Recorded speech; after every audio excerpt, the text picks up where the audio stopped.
എന്താണ് ഒരു മനുഷ്യൻ്റെ ഏറ്റവും വലിയ ശക്തി? എന്താണ് ഒരു മനുഷ്യൻ്റെ ആത്മവിശ്വാസത്തിൻ്റെ സീക്രട്ട്? ഒരാൾ വിജയിക്കുന്നതിൻ്റെ ഏറ്റവും പ്രധാനപ്പെട്ട കാരണം എന്താണ്? നോ ഡൗട്ട് പ്രാർത്ഥനയാണ്, ദൈവവുമായിട്ടുള്ള ആത്മബന്ധമാണ്. Prayer is power, more prayer is more power, and no prayer is no power. ദൈവത്തിന് വേണ്ടി കുറേ കാര്യങ്ങൾ ഓടി നടന്ന് ചെയ്യുന്നതിലല്ല, ദൈവവുമായിട്ടുള്ള ആത്മബന്ധത്തിലാണ് കാര്യം. ഒരു വൈഫിൻ്റെ കാര്യം ശ്രദ്ധിക്കൂ. രാവിലെ നല്ല കാപ്പി ഇട്ട് കൊടുക്കും, നല്ല ബ്രേക്ക്ഫാസ്റ്റ് ഉണ്ടാക്കി കൊടുക്കും, കട്ടിലെല്ലാം നന്നായിട്ട് വിരിച്ചിടും, പുതിയ ഷീറ്റും തലയണ കവിയനും ഒക്കെ വിരിക്കും. പക്ഷെ ഉറങ്ങുന്നത് മറ്റൊരു മുറിയിലാണ്. ഹസ്ബൻഡുമായിട്ട് ഒരു ബന്ധമില്ല, ബാക്കിയെല്ലാം ഉണ്ട്. ഈ ബാക്കി കാര്യങ്ങളെല്ലാം നമ്മളൊരു സാലറി കൊടുത്ത് വേറൊരാളെ ചുമതലപ്പെടുത്തിയാൽ ചെയ്യാൻ പറ്റും. കാപ്പി ഇട്ട് കൊടുക്കാം, ബ്രേക്ക്ഫാസ്റ്റ് ഉണ്ടാക്കി കൊടുക്കാം, മറ്റു കാര്യങ്ങളെല്ലാം ചെയ്യാൻ പറ്റും.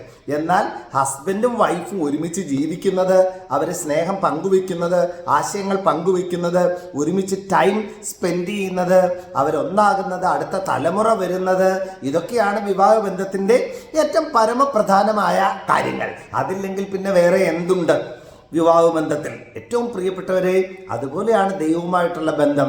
ദൈവത്തിന് വേണ്ടി ഓടി നടക്കുന്നതിലല്ല, ദൈവത്തിൻ്റെ അടുത്തിരിക്കുന്നതിലാണ്, കൂട്ടുകൂടുന്നതിലാണ്, വർത്തമാനം പറയുന്നതിലാണ്, ആ ഒരു ബന്ധം ഡെവലപ്പ് ചെയ്യുന്നതിലാണ് ഏറ്റവും വലിയ ശക്തി, ഏറ്റവും വലിയ പ്രാധാന്യം. വളരെ ഇമ്പോർട്ടൻ്റ് ആയിട്ടുള്ള കാര്യമാണ്. ദൈവത്തിന് വേണ്ടി സേവനം നടത്തുന്നതല്ല, ദൈവത്തെ സമ്പാദിക്കുന്നതാണ് ഏറ്റവും പ്രധാനപ്പെട്ട കാര്യം. ഇത് പറഞ്ഞത് വലിയൊരു പണ്ഡിതനും ഒരു സെയിൻറ്റും ഒക്കെയായ മാർ ഇവാനിയോസ് ആണ്. ദൈവസമ്പാദനമല്ല, ദൈവസേവനമല്ല, ദൈവസമ്പാദനമാണ് അത്യുത്തമം എന്ന് മാർ ഇവാനിയോസ് പിതാവാണ് ഓർമ്മിപ്പിച്ചത്. ജീവിതത്തിൻ്റെ തിരക്കുകളിലിടയ്ക്ക്, 1000 കാര്യങ്ങൾ ശ്രദ്ധിക്കുന്നതിനിടയ്ക്ക്, ജോലിയുടെ തിരക്കുകളുടെയൊക്കെ ഇടയ്ക്ക് പ്രാർത്ഥിക്കാനും ദൈവത്തിൻ്റെ അടുത്തിരിക്കാനും സമയം കണ്ടെത്തണം. അത് മറന്നു പോകാതിരിക്കട്ടെ. ഏറ്റവും പരമപ്രധാനമായ കാര്യം ദൈവത്തിൻ്റെ കരങ്ങളിൽ മുറുകെ പിടിച്ചുകൊണ്ടുള്ള ഒരു യാത്രയാണ്. ശരിക്കും പറഞ്ഞു കഴിഞ്ഞാൽ എവിടെയാണ് ഈശ്വരൻ? നമ്മുടെ ഉള്ളിൽ തന്നെയാണ്.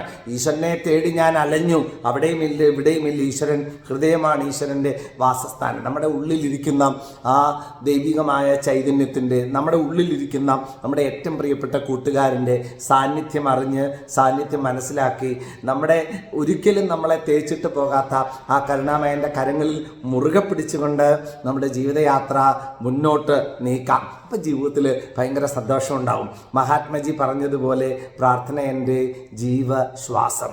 പ്രാർത്ഥന ശക്തിയാണ്. കൂടുതൽ പ്രാർത്ഥന, കൂടുതൽ ശക്തി. പ്രാർത്ഥിച്ച് നമുക്ക് ജീവിക്കാം. ആത്യന്തികമായി നമ്മൾ ഒരു പ്രാർത്ഥിക്കുന്ന ജീവിയാണ്. മനുഷ്യൻ ഒരു പ്രാർത്ഥിക്കുന്ന ജീവിയാണ്. പ്രാർത്ഥനയോടുകൂടെ മുന്നോട്ട് നീങ്ങാൻ നമുക്ക് ആത്മാർത്ഥമായിട്ട് പരിശ്രമിക്കാം. ഒത്തിരി സ്നേഹത്തോടെ പ്രാർത്ഥനയോടുകൂടെ നല്ല ആശംസകൾ, പ്രാർത്ഥനകൾ. Thank you. God bless.